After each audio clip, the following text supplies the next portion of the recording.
తెలంగాణలోని రాజకీయ పార్టీల్లో నేతల కుంపట్లు పెరిగిపోతున్నాయి. ఇప్పటివరకు పార్టీల మధ్య పోరాటం ఉంటే ఇప్పుడు పార్టీలో అంతర్గత పోరాటాలు పెరిగిపోతున్నాయి. ఇప్పటికే కారు పార్టీలో కవిత ధిక్కార స్వరం వినిపిస్తుండగా తాజాగా కమలం పార్టీలో బండి ఈటెల పంచాయతీతో అధిష్టానం తలపట్టుకుంది. ఇక 10 ఏళ్లు తానే సీఎం అంటూ రేవంత్ రెడ్డి చేసిన వ్యాఖ్యల్ని అదే పార్టీకి చెందిన కోమటిరెడ్డి రాజగోపాల్ రెడ్డి తప్పుపడుతున్నారు. రేవంత్ రెడ్డి వ్యాఖ్యలు చేసిన కొన్ని గంటల్లోనే కోమటిరెడ్డి రాజగోపాల్ రెడ్డి ట్వీట్ చేశారు. కాంగ్రెస్ పార్టీ ఎవరి సొత్తు కాదు, ముఖ్యమంత్రిని 10 ఏళ్ల పాటు ముఖ్యమంత్రిగా ఉంటానని రేవంత్ ఏ రకంగా చెప్తారంటూ అనే రకంగా ఆయన క్వశ్చన్ చేసిన పరిస్థితి కనిపిస్తుంది. ఇలా తెలంగాణ పాలిటిక్స్లో స్వపక్షంలో విపక్షాలుగా మారిన నేతలపై దానికి సంబంధించిన తెర ముందు కనిపించే కారణాలేంటి, తెర వెనుక ఉన్న కారణాలేంటి, ఇదే ఈరోజు ప్రైమ్ టైం డిబేట్లో జాయిన్ అవుతున్నారు. మనకు బీజేపీ పార్టీ నుంచి వేణుగోపాల్ రెడ్డి గారు సీనియర్ నాయకులు, రాకేష్ గారు బీఆర్ఎస్ పార్టీ నుంచి జాయిన్ అవుతున్నారు. అదేవిధంగా కాంగ్రెస్ పార్టీ నుంచి ఆ పార్టీ మీడియా కమిటీ చైర్మన్ సామ రామ్మోహన్ రెడ్డి గారు లైవ్లో అందుబాటులో ఉన్నారు. ముందుగా ప్రధానంగా ఈరోజు జరిగిన పాయింట్ ఈటెల రాజేందర్ చేసిన వ్యాఖ్యలు. ఆయన మల్కాజ్గిరి ఎంపీ అధ్యక్ష పదవి రేస్లో మొన్నటి వరకు ఉన్నారు. అధ్యక్షుడు ఆయనే అవుతారని అందరూ అనుకున్నారు. కానీ చివరి నిమిషంలో రామచంద్రరావు అధ్యక్షుడయ్యారు. దాంతో తనకు అధ్యక్ష పదవి రాలేదనే ఒక అసంతృప్తి, దానికి కారకుడు బండి సంజయ్ అనే ఒక ఫీలింగ్ కూడా ఈటెలకు ఉందనే ప్రచారం జరిగింది. దీనికి హుజురాబాద్ సెంటర్గా ఇప్పుడు రాజకీయం రాజుకుంది. హుజురాబాద్ అనేది కరీంనగర్ పార్లమెంట్ సెగ్మెంట్లో ఉన్న అసెంబ్లీ నియోజకవర్గం. దానికి బండి సంజయ్ ప్రాతినిధ్యం వహిస్తున్నారు. ఈటెల రాజేందర్ మల్కాజ్గిరి పార్లమెంట్ సభ్యుడు. హుజురాబాద్లో గతంలో ఆయన రాజకీయం చేశారు, సుదీర్ఘకాలం చేశారు. అది కూడా కాబట్టి అక్కడ కూడా ఆయనకు అంచనగానే ఉంది. లోకల్ బాడీ ఎన్నికలు వస్తున్నాయి. అందులో తమ నాయకులను తమ నేతలను పెట్టుకునే ప్రయత్నం ఇద్దరు చేస్తున్న నేపథ్యంలోనే కొంత గందరగోళం జరుగుతుంది. ఈరోజు హుజురాబాద్ నుంచి నేతలంతా వచ్చారు. ఈటెల వర్గీయులు ముఖ్యంగా అక్కడికి వచ్చారు. వచ్చి ఈటెలతో మాట్లాడే సమయంలో ఆయన బస్ట్ అయిపోయారు. బండి సంజయ్ అని పేరు పెట్టకుండానే ఈటెల ఊతపదం నా కొడుకుల్లారా అంటూ కేసీఆర్ని కూడా క్వశ్చన్ చేశారు, నా కొడుక అని. అలానే బండి సంజయ్ని కూడా ఈరోజు పేరు పెట్టకుండానే క్వశ్చన్ చేసినట్లు కనిపించింది. నిన్న హుజురాబాద్లో బండి సంజయ్ పర్యటన సందర్భంగా ఆయన చేసిన వ్యాఖ్యలు, ఈరోజు ఈటెల రాజేందర్ తనను కలిసిన హుజురాబాద్ నేతలతో మాట్లాడిన మాటలు ఒకసారి చూద్దాం. ముందు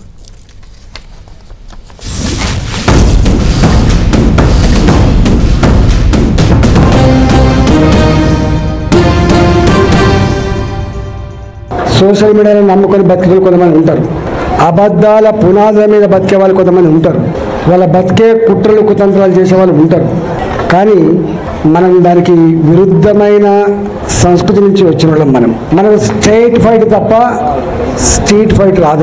మనం దీవులతో కొట్లాడుతాం తప్ప కుట్రదాలతో కొట్లాడటం కాదు. మనం ఈ కుట్రలని, ఈ కుతంత్రాలని మీదికొక మాట లోపలికొక మాట మాట్లాడటం మీరు అంటున్నారు. వాళ్ళ సంగతి తేల్చాల్సిన శక్తి, సత్తా, దాన్ని ఛేదించేటువంటి కర్తవ్యం ప్రజలకు మాత్రమే ఉంటుంది తప్ప మన చిన్నవాళ్ళం. నేను మళ్ళీ చెప్తున్నా మీకు, హుజురాబాద్ గడ్డ మీద రేపు ప్రతి ఊర్లో మన వార్డు మెంబర్ ఉంటాడు. హుజురాబాద్ గడ్డ మీద నా సర్పంచ్ ఉంటాడు. హుజురాబాద్లో ఎందుకంటే ఒక్కరోజుతో బంధం కాదు, అది 25 ఏళ్ల బంధం. అది నన్ను నమ్ముకొని ఉన్నారు మీరు. భారతీయ జనతా పార్టీలో ఈ వర్గం ఆ వర్గం ఉండదు. ఎవరు అనుకుంటే వాళ్ళ మూర్ఖత్వం. జెండా కోసం పనిచేయాలి, పార్టీ కోసం పనిచేయాలి. వ్యక్తి కోసం పనిచేస్తే పార్టీలు ప్రోత్సాహం ఉండే ప్రసక్తి లేదు. నా కోసం పనిచేస్తా ఉండదు, ప్రసక్తి లేదు. దాన్ని ఎప్పుడు ప్రోత్సహించము, దాన్ని అనుమతించము. దాన్ని హుజురాబాద్ నియోజకవర్గంలో కరీంనగర్ పార్లమెంట్ లో ఆ పద్ధతి పోయింది. ఎక్కడ లేని సమస్య ఇక్కడికి వస్తున్నది. పార్టీకి హుజురాబాద్ లో తక్కువ ఓట్లు రావాలని కొంతమంది పనిచేసినారు. వాళ్ళ టికెట్ ఇవ్వమంటారా? చెప్పు, ఇవ్వమంటారు వాళ్ళ టికెట్లు? అసలు నాకు వర్గాలు లేదు. నాకు కార్యకర్తలు తెలుసు తప్ప ఇప్పుడు చేరినప్పుడు నేను అంత యాక్టివ్గా లేను. నేను ఎవరికో నాకే తెలుస్తుందన్న, నాకు ఎవరు వస్తా పనిచేస్తున్నా. ఇప్పుడు నాకు సపోర్ట్ చేసి బండి సంజయ్ వర్గమే అని ఇవ్వాలన్నా కూడా టికెట్ ఇవ్వ. మోడీ వర్గం అనాలి, పార్టీ కోసం పనిచేస్తా ఉండాలి. ఇది క్లారిటీ. ఇది ఇప్పటికైనా కొంచెం అటు ఇటు ఉంటే మీరు పార్టీ జెండా కింద రావాలి. నా కోసమే పనిచేస్తారు కానీ ఇంకొకరి కోసమే పనిచేస్తారు కానీ పార్టీ జెండా కింద రండి. ఇది ఈరోజు జరిగిన హాట్ టాపిక్. ఇది బండి సంజయ్ వ్యాఖ్యలు చేసాం. ఈటెల రాజేందర్ ఒకరి పేరు ఒకరు పెట్టకుండానే ఇద్దరు ఒకరిపై ఒకరు ఒక రకంగా బాణాలు వేసుకుంటున్న పరిస్థితి కనిపిస్తుంది. దీనికి సంబంధించి బీజేపీ నాయకులు ఎవరు, ముఖ్యంగా అధికార ప్రతినిధులు ఎవరు కూడా రియాక్ట్ కావద్దు అని బీజేపీ రాష్ట్ర అధ్యక్షుడు రామచంద్రరావు వాళ్ళతో మాట్లాడుతూ ఆదేశాలు జారీ చేశారు. దాంతో ఈరోజు మన డిబేట్కి కూడా బీజేపీ నుంచి అధికార ప్రతినిధులు ఎవరు రాలేదు. మనం అడిగాం, చాలామందితో మాట్లాడాం, ఎవరు రాలేదు. వేణుగోపాల్ రెడ్డి గారు మాత్రం మాకు జాయిన్ అయ్యారు. వేణుగోపాల్ రెడ్డి ఈటెల రాజేందర్కి అత్యంత సన్నిహితుడు. ఏంటి వేణుగోపాల్ రెడ్డి గారు, ఇప్పుడు మనం విన్న డైలాగులు కొంతే, ఇంకా చాలా పెద్దది ఉంది చాంతాడంతా. నేను ఈటెల రాజేందర్ గారికి దగ్గర అనేది ఎందుకంటే నేను పార్టీ మొదటి నుంచి బీజేపీ నాయకుడు, నా లైఫ్ 42 సంవత్సరాలు బీజేపీ నాయకుడు, రాష్ట్ర జిల్లా బాధ్యతలు నిర్వర్తించినని. అవును, నేను ఐడియాలజికల్గా పార్టీ నుంచి వచ్చినది తప్ప అదేం లేదు. అయితే ఇవాళ జరిగిన దాని మీద సరే మీరు డిబేట్ తీసుకున్నారు, స్వాగతం. ఇక్కడ ఏంటంటే రాజేందర్ గారు 2004 నుంచి శాసనసభ్యులుగా ఉండి 2023 వరకు శాసనసభ్యులుగా ఉన్నారు. అక్కడ ఉన్న అన్ని మండలాలు గ్రామాలలో ప్రజలతో ఇప్పటికీ సంబంధాలు, ఆత్మీయ సంబంధాలు అనేక మంది సాయం చేసి వాళ్ళందరూ చాలా ఆయన కొరకు ప్రాణం ఇచ్చేటోళ్ళు ఉన్నారు. ప్రతి నాయకుడికి ఉంటారు, కానీ ఈయన పర్టికులర్ ఆ కాన్స్టిట్యూన్సీలో అట్లా ఉన్నారు. అయితే అక్కడ లోకల్ బాడీ ఎన్నికలు ఎన్ని రోజులు లేదు లోకల్ బాడీ ఎన్నికలు వస్తానన్నప్పుడు అక్కడ ప్రత్యర్థి పార్టీ టీఆర్ఎస్, కౌశిక్ రెడ్డి ఆయన క్యారెక్టర్ మీకు తెలుసు. పోలీస్ స్టేషన్లు, కేసులు, దౌర్జన్యం, ఇబ్బంది పెట్టుడు ఇవన్నీ జరుగుతున్నాయి. ఇప్పుడు స్టిల్ టుడే జరుగుతున్నాయి. రెగ్యులర్ ఈయన దగ్గరికి వచ్చి చెప్పడం, ఈయన పోలీస్ స్టేషన్లో ఫోన్ చేయడం ఇవన్నీ జరుగుతుంది. వచ్చిన నాయకులు కౌశిక్ రెడ్డి గురించి చెప్పడానికి వచ్చిన వల్ల నేను చెప్తా, వాళ్ళు వచ్చిన నాయకులంతా బండి సంజయ్ మీద ఫిర్యాదు చేయడానికి వచ్చిన బండి సంజయ్ ఆయన వర్గాన్ని లేదంటే ఈటెలకు సంబంధించిన వాళ్ళను తొక్కుతున్నాడు అనేది ఒక చర్చ. ఎందుకంటే నిన్ననే అక్కడికి బండి సంజయ్ వెళ్ళారు, హుజరాబాద్ కాన్స్టిట్యున్సీకి వెళ్ళి నిన్న మాట్లాడిన మాటలే అవి. అయితే అక్కడ నేను అనేది ఏంటంటే అక్కడ మొదటి నుంచి పొలిటికల్ రైవల్ అనేది ఒకటి ఉన్నది ఖచ్చితంగా. ఉన్నప్పుడు వీళ్ళందరూ ఏం చేశానంటే వాళ్ళకు ఒక అభద్రతాభావం ఏర్పడ్డది. మేము సర్పంచ్ల పోడు అంతా సర్పంచ్లు చేసిన వాళ్ళు కాబట్టి ఆశలు ఉంటాయి కదా. వచ్చి రాజేందర్ గారు హుజరాబాద్ కాన్స్టిట్యున్సీకి సరిగా వస్తలేడు, ఓడిపోయిన కాన్స్టిట్యున్సీ. ఇక్కడ పార్లమెంట్ గెలిచినాక ఎక్కువ టైం ఏడిస్తున్నారు, ఢిల్లీకి పోతున్నారు. మీరు ఎందుకు ఈ పార్లమెంట్కి రావడం లేదు, అసెంబ్లీకి రావడం లేదు, మీరు వస్తేనే మేము గెలుస్తాము, మీరు మాకు బొట్టు పెట్టిపోతే మేము గెలుస్తాం అనే ఒక విశ్వాసం ఉంది. అంటే ప్రజలకు ఆయన అటాచ్ అయ్యి ఉన్నాడు కాబట్టి, ప్రజలు ఓటేయాలి కాబట్టి, మీరు మాకు బొట్టు పెడితే మేము గెలుస్తాం అనే దాని మీద వాళ్ళంతా వచ్చింది. ఈరోజు వచ్చి వాళ్ళందరూ మాట్లాడింది, మీరు కూడా లైవ్ పెట్టింది అందరూ, నేనేమి ఇక్కడ దాచుకునేది చెప్పేది.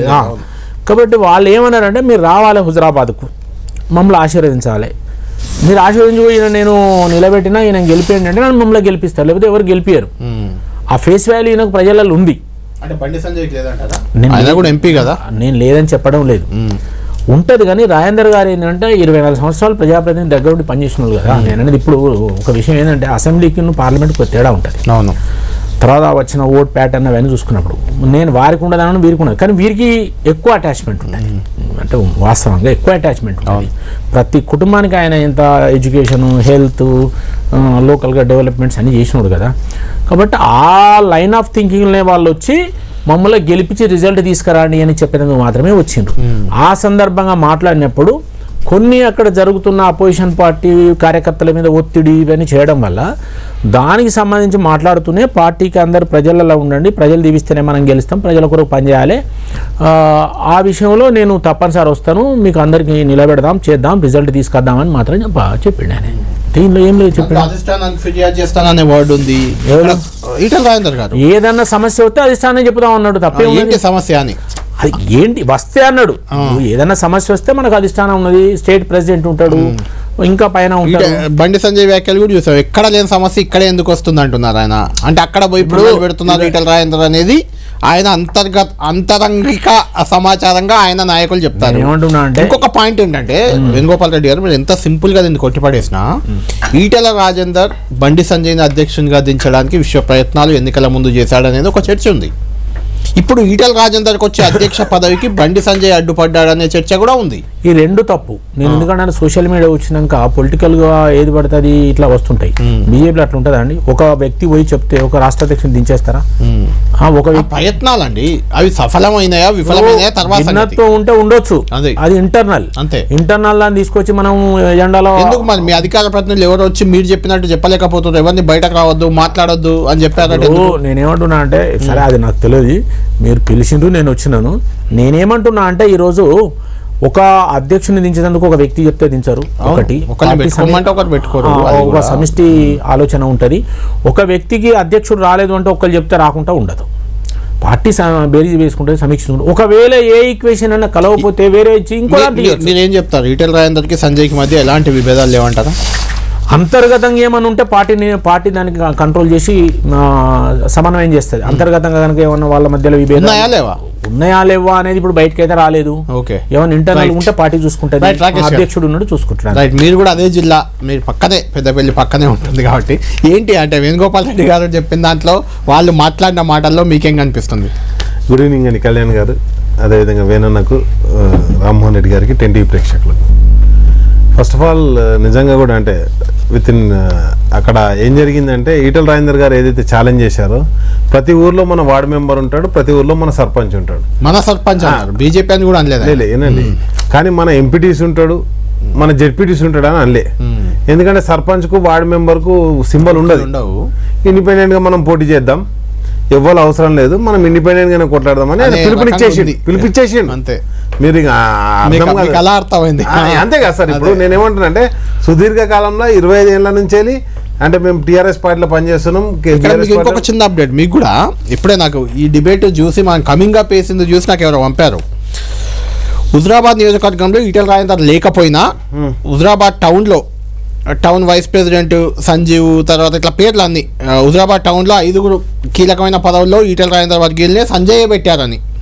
తర్వాత హుజరాబాద్ రూరల్లో ఒక 9 మందిని పెట్టారు ఇలానే, బీజేపీ మండల్ సెక్రటరీ కానీ, mandal president, OBC Morcha mandal president ఇట్లా. తర్వాత కమలాపూర్ మండల్లో ఒక 6 పెట్టారని. తర్వాత వీణవంకలో కూడా 7. అంటే వీళ్ళంతా ఈటల రాజేందర్ మనుషులకే మేము పదవులు ఇచ్చాం, మేము ఎక్కడ వివక్ష చూపలేదు అనేది సంజయ్ వర్గం వాదన. సార్ నేనేమంటున్నానంటే పార్టీలో భిన్నత్వాలు ఉంటాయి, అంటే పొలిటికల్గా అది ఎవరి గురించి ఏంది అనేది పక్కన పెడితే తప్పకుండా ఆధిపత్య పోరు అనేది నిరంతరం ఉంటుంది. ఈరోజు రాజేంద్ర అన్న మల్కాజ్గిరికి వచ్చిండు, సంజయ్ అన్న కరీంనగర్లో ఉన్నాడు కాబట్టి ఇది నా టెరిటరీ, ఇది మీ టెరిటరీ అని చెప్పేసి ఒక డిస్క్రిమినేషన్ అనేది కూడా వస్తుంది. వచ్చిన తర్వాత అది వి కాంట్ డిస్క్రిమినేట్ అనమాట, అది ఇది చెప్పగలుగుతామని చెప్పలేం. కాబట్టి రాజకీయ పార్టీలలో నిరంతరం మధ్య విభేదాలు ఇప్పుడు ఉన్నదా అంటే మనం స్పష్టంగా గమనించినాం. ఇప్పుడు హుజరాబాద్కు పోయి చేసేది ఏదో హుస్నాబాద్లో, కరీంనగర్లోనో లేకపోతే సిరిసిల్లలో చేసి ఉంటే ఆ ఛాలెంజ్ గురించి ఇంతసేపు మనం చర్చించకపోయేవాళ్ళం. ఎప్పుడైతే ఒక చర్చ జరుగుతుంది అంటే చర్చ జరిగే ప్రదేశంలో చర్చ జరిగినప్పుడే దాని గురించి జరుగుతుంది. కాబట్టి బండి సంజయ్ గారు గతంలో బీజేపీ పార్టీ అధ్యక్షునిగా పనిచేశాడు. సుదీర్ఘకాలం ఆయన అంటే సరే ఎంపీగా ఎక్స్పోజర్ అయ్యో లేకపోతే ఎమ్మెల్యే కంటెస్ట్ చేసో అనేది అంటే యాక్చువల్లీ అది బీజేపీకి సంబంధించిన సబ్జెక్ట్ అయినా మిమ్మల్ని ఎందుకు పక్కపండి పక్కకొకటి, రెండోది మీరు ఈటల రాజేందర్ తో కలిసి ఉద్యమంలో ఉన్నారు కాబట్టి ఎస్ తప్పకుండా. నేనేమంటున్నా అంటే ఉద్యమ కాలంలో వీణన్న కూడా మాతో ఉన్నాడు, అన్న కూడా మా అంటే పార్టీలో పనిచేశారు, ఈటల కూడా పార్టీలో ఉండే పనిచేసాం. నేనేమంటున్నా అంటే ఎస్ మేము విద్యార్థులుగా ఉన్నాం, వాళ్ళు రాజకీయ నాయకులుగా ఉండే. కాబట్టి నేనేమంటున్నా అంటే ఎట్టి పరిస్థితులలో ఈ పోరైతే కంపల్సరీ ఉంటుంది. ఆ దాని గురించే కదా హుజరాబాద్కు పోయి డిక్లేర్ చేసింది ఏంది, ఒక వ్యక్తులకు పని చేయకండి, పార్టీకి పని చేయండి, నాకు పని చేయకండి, మోడీకి పని చేయండి. సంజయ్ గారు ఇండైరెక్ట్గా ఏం చెప్పారు, ఎవరు కూడా నేను ఈటల వర్గం అని చెప్పుకోకూరని చెప్పేసాడు. చెప్పేసిన తర్వాతనే కదా ఈ రోజు నిన్న మీటింగ్ కాగానే ఇవాళ ఎందుకు వచ్చారు, ఇవాళ రాగానే కడుపుల్లో కత్తులు పెట్టుకొని కౌగిలించుకుంటా అంటే ఒప్పుకునేది లేదు. ఏదో శత్రువుతోటి కొట్లాడతాం కానీ మన వాళ్ళతో మనం కడుపులో కత్తులు పెట్టుకుని ఎవరితో కొట్లాడ అంటే నేనేమంటానంటే ఆయన కూడా ఒక భావ విషయానికి లోనేయండు. అందరూ తనతో పాటు వర్క్ చేసినటువంటి వాళ్ళు, తెలంగాణ ఉద్యమంలో పనిచేసినటువంటి వాళ్ళు, తనను నమ్ముకొని వచ్చిన వాళ్ళు అందరూ వచ్చేసరికి ఆయన కొంత ఆవేశానికి లోనైపోయేసి మనం కొట్లాడే ఎంపీటీసీ జెడ్పీటీసీలో వదిలిపెట్టు. మీ పార్టీలో కూడా ఉంది కదా పంచాయతీ, కవిత వర్సెస్ కేటీఆర్ అన్నట్టు నడుస్తుంది. లేదండి, అంటే మా పార్టీలో ఒక క్లారిటీ వచ్చేసింది. దొంగలు దయ్యాలు ఉన్నారు, భూతాలు ఉన్నాయి, ఇది పడుతుంది. ఒక మాట చెప్తాను, హిందీ మాట్లాడాక క్లారిటీ వచ్చిందంటారు. మా క్లారిటీ ఉంది కదా పార్టీలో. నేను ఏమంటున్నా మీకు వచ్చిన క్లారిటీ ఏమంటున్నాం కవిత గారు మీ పార్టీలో ఉన్నారా లేరా? మా ఎమ్మెల్సీ పార్టీ వేదికలో ఈ రోజు వరకు పాల్గొనలే, మీ పార్టీ నాయకులు ఎవరో ఆమె వేదికలో పాల్గొనలే. 1 మినిట్ అండి, వాళ్ళు సపరేట్ సంస్థ ఒకటి ఏర్పాటు చేసుకున్నారు, ఇప్పుడు యాక్టివిటీ చేసుకుంటున్నారు. నెంబర్ 1. నెంబర్ 2 వచ్చేసి నేను ఏమంటున్నాను, కలిసారా మీరు కవిత వివాదం తర్వాత? మీరు మీ నాయకురాలు కదా, మీ ఎమ్మెల్సీ కదా, కలిసారా? మీకు ఒక మాట చెప్తున్నాను చూడండి, ఇప్పుడు మా పార్టీలో ఎవరెవరు ఉన్నారో పార్టీ ఆఫీస్కి ఎవరు వచ్చినా వాళ్ళని కలుస్తాం మేము. కళ్యాణ్ గారు డైరెక్ట్ గా చెప్తున్నా, మాకు అధ్యక్షుడు కేసీఆర్ గారు, మా వర్కింగ్ ప్రెసిడెంట్ కేటీఆర్ గారు. ఆమె ఒప్పుకోవట్లేదు కదా వర్కింగ్ ప్రెసిడెంట్ ని, మా అధ్యక్షుడు ఒక కేసీఆర్ అంటున్నారు. కేసీఆర్ గారు నియమించినప్పుడు ఎవరైనా ఒప్పుకోవాల్సిందే. కాబట్టి నేను ఏమంటున్నానంటే ఎవరు ఒప్పుకున్నారు మా పార్టీలో, ఎవరు ఒప్పుకోలేదు నాకు సంబంధం లేదు. నేను పార్టీ లైన్లో పనిచేస్తాను. ఇంతకుముందు మీరు ఈటల రాజేందర్ గారితో కూడా పనిచేసిన. ఎందుకు పనిచేసా? కేసీఆర్ గారు ఎప్పుడైతే ఆ దిశానిర్దేశం చేసినారో ఆయన కింద పనిచేయమన్నారు, పనిచేసినాం. రేపు వేనన్న కింద కళ్యాణన్న కింద పనిచేయమని చెప్పేసి కేసీఆర్ గారు నన్ను ఆదేశిస్తే మీ కింద కూడా పనిచేస్తాను అంటున్నారు కదా. మరి ఆమెపై ఏమైనా చర్యలు చర్యలు ఉండాలి కదా. నేను ఏమంటున్నా అంటే పార్టీలో ఏ నిర్ణయం తీసుకోవాలన్నా కానీ కేసీఆర్ గారు కేటీఆర్ గారు తీసుకోవాలి తప్పకుండా. ఆ నిర్ణయం గురించి మేము వెయిట్ చేస్తాం. ఒకటి. రెండు వచ్చేసి నేను ఏమంటున్నా అంటే వాళ్ళ ఆర్గనైజేషన్ లో వాళ్ళ యాక్టివిటీస్ నడిపించినప్పుడు మీ యాక్టివిటీ ఎందుకున్నది మీరు అన్న సుదీర్ఘకాలంగా ఉందని చెప్పేసి ఎవరి యాక్టివిటీ వాళ్ళు నడిపించుకోవచ్చు. ఎవరు కానీ నేనేమంటున్నా అంటే ఇక్కడ ఎవరితో మాకు సంబంధం లేదు. మాకు only instruction from the party. KCR గారు కేటీఆర్ గారు ఏమిస్తే దానికి పనిచేస్తాం.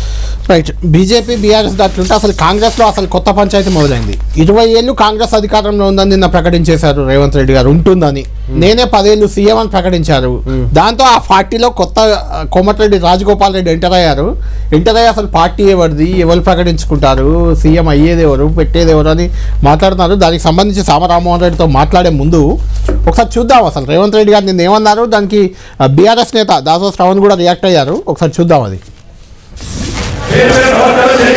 2024 నుంచి 2034 వరకు రాసుకో చంద్రశేఖరరావు. నీ డైరీలో కాదు, నీ గుండెల్లో రాసుకో. నీ కొడుకు గుండె మీద రాయి. 2034 వరకు ఈ సోదరుడు పాలమూరు బిడ్డ తెలంగాణకు ముఖ్యమంత్రిగా ఉంటాడు. పాలమూరు నుంచే ప్రజా ప్రభుత్వాన్ని నడుపుతాం. ఇది నా మాట. నువ్వు నీ గుండెల్లో రాసుకో చంద్రశేఖరరావు. పాలమూరు నుంచే శాసనం చేస్తాం. పాలమూరు నుంచే శాసనసభను నడిపించే బాధ్యత నేను తీసుకుంటా. రైట్. 10 ఏళ్ళు నేనే సీఎం, పాలమూరు నుంచే శాసనసభను నడిపిస్తాను. కేసీఆర్ కేటీఆర్ గుండెల మీద రాసుకోమని ఒక వార్నింగ్ ఇచ్చారు. దానికి దాసో శ్రవణ్ కూడా రియాక్ట్ అయ్యారు. ఏదో కాంగ్రెస్ అధిష్టానమైన జేబులో ఉందా అని కూడా ఆయన ట్వీట్ చేశారు. ఆయన పాలమూరు బిడ్డ కాబట్టి పాలమూరే కావచ్చు కానీ అంటే పాలమూరుకి ఏమైనా రాసిచ్చారా సీఎం పోస్ట్? 10 ఏళ్ళు నేను వరంగల్ అంట, ఈయన కరీంనగర్ అంటాడు. ఎవరు తెలంగాణ బిడ్డనని చెప్పుకో. రైట్. పాలమూరు అనేది ఎందుకు తీసుకొస్తా? జై తెలంగాణ కూడా లేదని ఒక చర్చ ఉంది. అది మాట్లాడదాం. ఉద్యమంలో పనిచేయలేదు, తెలంగాణ ఉద్యమంలో పనిచేయలే. కోమటిరెడ్డి రాజగోపాల్ రెడ్డి కూడా దీనిపై ఇంకా ఘాటుగా రియాక్ట్ అయ్యారు. ఒకసారి అది కూడా చూద్దాం. రేవంత్ రెడ్డి ఏ వ్యాఖ్యలకైనా రియాక్ట్ అయ్యారు.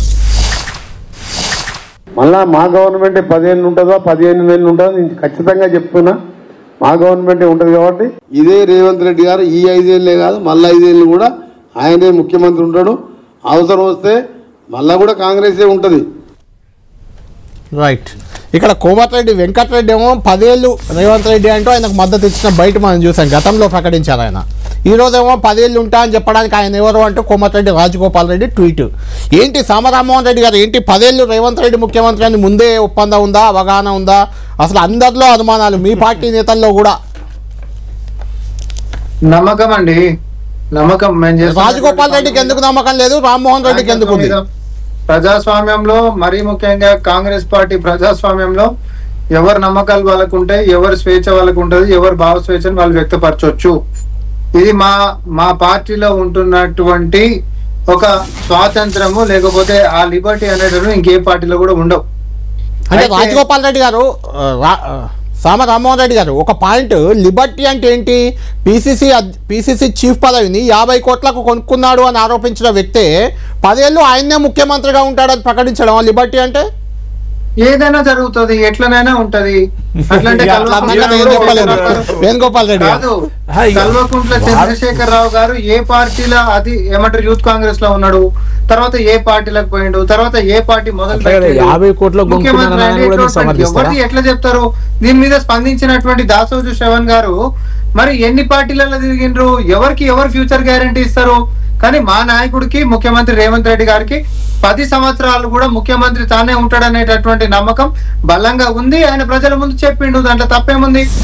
రామ్మోహన్ రెడ్డి గారు మీకు తెలియంది కాదు, రామ్మోహన్ రెడ్డి గారు మీకు తెలియంది కాదు, కాంగ్రెస్ పార్టీకి ఒక అధిష్టానం ఉంటుంది. ఎన్నికలైన తర్వాత మిమ్మల్ని ముఖ్యమంత్రిగా రేవంత్ రెడ్డిని పెట్టడానికి 3 రోజుల టైం తీసుకుంది అధిష్టానం. ఆ తర్వాత ఎమ్మెల్యేల అభిప్రాయాలు తీసుకొని పెట్టింది. దాంతో ఒక ప్రాసెస్ ఉంటుంది. 10 ఏళ్ళు కాంగ్రెస్ అధికారంలో ఉంటుందంటే ఓకే, ఎవరు అభ్యంతరం చెప్పారు. కానీ 10 ఏళ్ళు నేనే ముఖ్యమంత్రి అవడంపై అభ్యంతరాలు వ్యక్తం అవుతున్నాయి. ఆ ప్రజాస్వామ్యం మీద కూడా నమ్మకం సార్. అందరి ఎక్నాలెడ్జ్మెంట్ కూడా ఆయన యొక్క పాలన మీద, ఆయన యొక్క నాయకత్వం మీద మిగతా వాళ్ళందరూ కూడా ఈసారి ఎట్లా ఆమోద ముద్ర గుద్దిండ్రో భవిష్యత్తులో కూడా ఆ యొక్క నాయకత్వం మీద అట్లనే ఆమోద ముద్ర గుద్దుతారు అనేటటువంటి నమ్మకం. దాంట్లో తప్పేముంది? దాని భూతద్దంలో చూపించుకుంటా మరి బూతులు ఎత్తుకోవాల్సినటువంటి అవసరం ఏం లేదు కదా. దాంట్లో నాకైతే ఏం బూతులు కనిపిస్తలేవు. కనిపించింది దానిపైన చర్చ. ఆయనకు కూడా కనిపించకపోతే చర్చ లేదు. ఇది వేణుగోపాల్ రెడ్డి గారు మీ ఇద్దరితో మాట్లాడతాను. ఇందులో మిమ్మల్ని అడిగేది ఏంటంటే 10 ఏళ్ళు సరే అఫ్ కోర్స్ రేవంత్ రెడ్డి ఉంటారా, కాంగ్రెస్ ఉంటారా, ముఖ్యమంత్రి వాళ్ళదే అనే ధీమా ఉంది. మీరిద్దరు కూడా రానున్నది మాదే అధికారం అని చెప్పుకుంటున్నారు. ఏంటి అసలు రేవంత్ రెడ్డి గారి నమ్మకానికి కారణం ఏంటి? మీరు ఇంకా 10 ఏళ్ళు వెయిట్ చేయాల్సిందే అంటే ఇంకా 5-6 ఏళ్ళు? కాంగ్రెస్ పార్టీలో రేవంత్ రెడ్డి గారు 5 ఏళ్ళు ఉండడా అనేది ఇప్పుడు డౌట్. ఇప్పుడు నేనేమంటానంటే కాంగ్రెస్ పార్టీ ఇదివరకు ఉన్న 5 ఏళ్ళు ఉన్న ముఖ్యమంత్రులు ఎంతమంది లెక్కేసుకోవచ్చు. చాలా మంది 5 ఏళ్లలో ముగ్గురిని మార్చిన చరిత్ర కూడా ఉంది. 70 నుంచి చెన్నారెడ్డి గారు వచ్చినాక అప్పుడు 3-4 మారిండు. జనార్దన్ రెడ్డి, కోట్ల విజయభాస్కర్ రెడ్డి కూడా వాళ్ళంతా మారిండు. మళ్ళీ తర్వాత 89లో వచ్చినాక 89 నుంచి 94 వరకు మళ్ళీ అప్పుడు ముగ్గురు మారిండు. భవనం వెంకటరామ్ వాళ్ళంతా ఉండే అంత పెద్ద చరిత్ర. అంటే కాబట్టి నేనేమంటానా 5 ఇప్పటికే వాళ్ళ దాంట్లో ఒక మారిండు. కాబట్టి అంటే అన్న ఈయనే ఇప్పుడు నువ్వు చెప్పరాదు, నేను చెప్తున్నా. కాంగ్రెస్ పార్టీలో 5 ఏళ్ళే గ్యారెంటీ లేదు. 10 ఏళ్ళ సంగతి ఎవరు అడిగిండ్రు? ఒకటి. రెండోది ఇప్పుడు వచ్చే లోకల్ బాడీ ఎన్నికలే మీరు పెట్టాలంటే భయపడిపోతున్నారు. ఇప్పటిదాకా 2 ఏళ్ళు అయిపోయింది. 2 ఏళ్ళ నుంచి కేంద్ర ప్రభుత్వం పల్లెటూళ్ళ గ్రామ పంచాయతీల అధ్వానమైన పరిస్థితులు ఉన్నది. ఇలాంటి పరిస్థితులలో మీరు లోకల్ బాడీ నిర్వహించాలంటేనే భయపడుతున్నారు. ప్రజా వ్యతిరేకతను ఎదుర్కోలేక, 6 గ్యారెంటీస్ పూర్తి స్థాయిలో అమలు చేయలేక.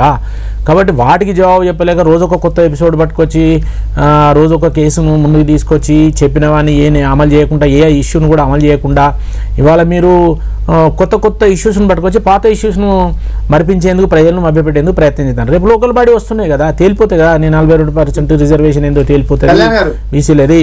లేకపోతే మీరు ఇచ్చిన 6 సూత్రాల పథకం ఎజెండా ఎంతవరకు అమలు చేసినారో ప్రజలు నిర్ణయిస్తారు రేపు. ఇవాళ 2 సంవత్సరాల నుంచి గ్రామాలలో అరగోసపడుతున్నారు ఇవాళ. సార్ నేను సింపుల్ గా చెప్తున్నాను. ఇంతకుముందు ఒక కామెంట్ చేశాను అంటే కేటీఆర్ పై కూడా ఈ రోజు బల్మూరి వెంకట్, జగ్గారెడ్డి చాలా మంది రియాక్ట్ అయ్యారు. కేటీఆర్ కి రేవంత్ రెడ్డి సవాల్ చేసే సత్తా లేదని కూడా వాళ్ళు ప్రశ్న. ఎవరు చెప్పారు సార్? నేను ఏమంటున్నా అంటే సవాల్ ఇచ్చింది మేం కాదు సార్. ఇక్కడ ఢిల్లీలో మాట్లాడుకుంటా కేటీఆర్ గారి మీద లూజ్ కామెంట్లు చేసింది గౌరవ ముఖ్యమంత్రి గారు. ఆ కామెంట్లు చుట్టూ డ్రగ్స్ తీసుకునే వాళ్ళు ఉంటారని నేనేమంటున్నా కేటీఆర్ గారిని కామెంట్ చేశారు, కేటీఆర్ చుట్టూ వాళ్ళని కామెంట్ చేశారు కదా. నేను ఇదే ఛాలెంజ్ చేస్తున్నాను ఈ రోజు. ఆయన చుట్టూ ఉండేటోళ్ళని తీసుకురమ్మని, ముఖ్యమంత్రి చుట్టూ ఉండేటోళ్ళని తీసుకురమ్మని. మ్యాగీ గిల్లని ఎవరు గిల్లిండో ఇప్పుడు చెప్పడానికి సిగ్గులేదు. ముగ్గురు ఏది ఐపీఎస్ ఆఫీసర్ అని పెట్టి ఎవరో ఒక అమ్మాయి పోయి లండన్ పోయి ప్రెస్ మీట్ పెట్టి చెప్పింది సార్. నన్ను డైరెక్ట్ ఒక వేశ్య కంటే అధ్వానంగా ట్రీట్ చేశారని చెప్పేసి. ఇంతవరకు ఏం చేస్తుంది సార్ ప్రభుత్వం? లా అండ్ ఆర్డర్ సీఎం గారి కంట్రోల్ ఉంటుంది. నేనేమంటే ఏది పడితే అది మాట్లాడడానికి, లీగల్ ఇయ్యడానికి ఏది పడితే అది మాట్లాడుతున్నారు. నేనేమంటున్నా అంటే అది బయట పెట్టమని చెప్పండి సార్. మొత్తం ఇంటర్నేషనల్ ఈవెంట్ ఏదంటే సీసీ కెమెరాలు లేవా? అండ్ నెక్స్ట్ వచ్చేసి నేను ఒకటే అంటున్నా సార్. ఇంతకుముందు ఒక కామెంట్ చేశారు కేసీఆర్ గారి గురించి కూడా, రామ్మోహన్ రెడ్డి గారు కాంగ్రెస్ పార్టీ యూత్ వింగ్ ఉండే అది ఏది కాంగ్రెస్ ఉండే తర్వాత టీడీపీకి వెళ్ళిన తర్వాత బీఆర్ఎస్. నేను ఒకటే చెప్తున్నా, ఏ రోజు కూడా కేసీఆర్ గారు ఆ రోజు ఏది ఎన్టీఆర్ గారు టీడీపీ పార్టీ ఆల్టర్నేట్ లేకుండా ఓన్లీ కాంగ్రెస్ పార్టీ ఉండే దాంట్లో ఒక యువజన నాయకుడిగా పనిచేశాడు. ప్రజలకు సేవ చేయాలనుకున్నారు, డైరెక్ట్గా టీడీపీ ఎన్టీఆర్ పెట్టినటువంటి పార్టీలోకి వచ్చారు, పనిచేశారు, ఎమ్మెల్యేగా ఎలక్ట్ అయ్యారు, ప్రజలకు సేవ చేశాడు. తర్వాత ఏం చేసిండు? టీఆర్ఎస్ పార్టీ తెలంగాణ ఉద్యమం గురించి, తెలంగాణ గురించి పెట్టిండు. అంతే తప్పితే మామ పేరు చెప్పుకోను, అయ్య పేరు చెప్పుకొని ఏడబడితే అలా తిరగాలి. నేను ఒకటే అంటున్నా, ఇప్పుడు మామ లేకపోతే ఈ రోజు కాంగ్రెస్ పార్టీ ఎవరు ఉంటుండే అది కూడా మాట్లాడుకున్నాను. అట్లా కాదు సార్, ఏది పడితే లూజ్ కామెంట్ చేయొద్దు. మనం ఇక్కడ కూర్చున్నాం. 10 ఏళ్ళు రేవంత్ సీఎం అనే వ్యాఖ్యలకి నేను ఏమంటున్నా అంటే 10 ఏళ్ళు కాకపోతే 20 రేవంత్ సీఎం ఎక్కడ ఉంటాడో, ఏ రాష్ట్రానికి ఉంటాడో మేము అడగలేదు సార్. నేను ఏమంటున్నా అంటే ఫస్ట్ లోకల్ బాడీలు పెడితే ఈ రాష్ట్రానికి సీఎం ఉంటాడో తెలియదు. మేము ఎవరం అనలేదు సార్. గౌరవ ముఖ్యమంత్రి రేవంత్ రెడ్డి గారు ఏమన్నారంటే నా చైర్కు 4 కాళ్ళు ఉంటే 4 కాళ్ళ 4 ఒక దిక్కు పడి గుంజుతుర్రు, అవి ఎప్పుడు ఉడతాయో తెలియదు అని చెప్పేసి ఆయననే చెప్పిండు. మీరు నేను కాదు కదా. అండ్ నెక్స్ట్ వచ్చేసి నేను ఏమంటున్నా అంటే అడ్మినిస్ట్రేషన్ మీద కూడా ఆయన అవగాహన ఏమని చెప్పిండు, మా ఆఫీసర్లకు ఒక్క తప్పు చేయమంటే వాడు 3-4 తప్పులు చేస్తున్నారు అన్నారు. ఎంత వరస్ట్ ఏంటంటే మున్సిపల్ అర్బన్ డెవలప్మెంట్ అథారిటీ ఆయన మున్సిపల్ శాఖ మంత్రి సీఎం గారు ఉంటారు. ఫ్లైఓవర్ల మీద నీళ్ళు అవుతాయండి, ఫ్లైఓవర్ల మీద నీళ్ళు అవుతే కిందికి రావాలి. ఆ పొక్కలాట మేము బీఆర్ఎస్ వాళ్ళు వచ్చి క్లీన్ చేయనట్టు ఇట్లున్నది. మరి ఏది అప్పుడు ఎందుకున్నాయి, ఇప్పుడు ఎందుకున్నాయి? రాష్ట్రంలో కాంగ్రెస్ పార్టీలో ముఖ్యమంత్రులు చెన్నారెడ్డి నుంచి ఇప్పటి వరకు కూడా కేంద్రంలో కాంగ్రెస్ పార్టీకి రామ్మోహన్ రెడ్డి గారు ఫైనల్ గా మీరే కంక్లూడ్ చేయండి. కేంద్రానికి ఎవరైతే ఇక్కడ నుంచి వాళ్ళ పార్టీ ఫండ్ డబ్బులు పంపి సాటిస్ఫై చేస్తారో వాళ్ళు ముఖ్యమంత్రి ఉంటారు. ఆ కెపాసిటీ ఇప్పుడు రేవంత్ రెడ్డి గారికి ఉన్నది కాబట్టి ఉంటాడు. ఆ కెపాసిటీ ఉన్న రోజులు ఉంటాడు. రైట్. రామ్మోహన్ రెడ్డి గారు ఫైనల్ గా కంక్లూడ్ చేయండి. 2 పాయింట్లు. ఒకటి, డబ్బులు పంపే కెపాసిటీ రేవంత్ రెడ్డికి ఉంది కాబట్టి ఆయన 5 ఏళ్ళు ఉంటుందా 10 ఏళ్ళు ఉంటుందా అదే ధీమానేమో అనేది వేణుగోపాల్ రెడ్డి గారి మాట. రెండోది, లోకల్ బాడీ ఎన్నికలు పెట్టడానికే ధైర్యం లేదు, 10 ఏళ్ళు ముఖ్యమంత్రి ఎక్కడిది, ఎన్నికల తర్వాత మారుస్తారని రాకేష్ గారు అంటారు. ఏం చెప్తారు దీనికి, చెప్పండి ఫైనల్ గా. మీ డిబేట్ మొత్తం చూసిన తర్వాత జనాలకు అందరికి అర్థమయ్యేటటువంటిది ఏంటంటే ముఖ్యమంత్రి గారి నోట్లో నుంచి కేటీఆర్ గారి పేరు వస్తే చాలు ఉబ్బలాట పడిపోతున్నారు. మా పేరు తీసిండు అని. అరే అంత ఉబ్బలాటం ఎందుకు, అంత ఆతృత ఎందుకు? ఆయన ఢిల్లీలో ఛాలెంజ్ చేసి మీరే గుమ్మడికాయలు దొంగవారు అంటే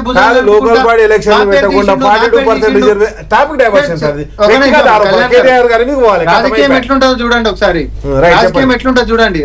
ఎన్నికల కంటే ముంగట రేవంత్ రెడ్డి గారు ఎవరు అని అహంకారంగా మాట్లాడినటువంటి కేటీఆర్ ఈరోజు రేవంత్ రెడ్డి గారు కేటీఆర్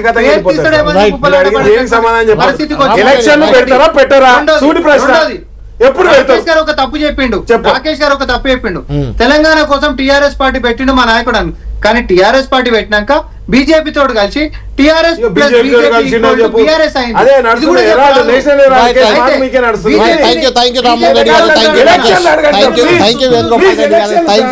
మొత్తానికి లోకల్ బాడీ ఎన్నికల తర్వాత ఏం జరుగుద్ది అంటే మాత్రం రామ్మోహన్ రెడ్డి గారికి సమాధానం ఇవ్వలేదు. అది మరి చూడాలి. ఏమైనా లోకల్ బాడీ ఎన్నికల తర్వాత ఏం జరుగుతుందనేది పక్కన పెడితే స్వపక్షంలో విపక్షాలు మాత్రం విపక్ష గలాలు పెరిగిపోతున్నాయి. వాటిని ఎలా కంట్రోల్ చేసుకుంటాయి ఆయా పార్టీలు అనేది వేచి చూడాలి. ఇప్పుడు అన్ని పార్టీలకు ఎదుటి పార్టీ కంటే కూడా సొంత పార్టీలో కుంపట్లే పెద్ద సమస్యగా మారిపోయాయి. ఇది ఇవాళ ప్రైమ్ టైం డిబేట్.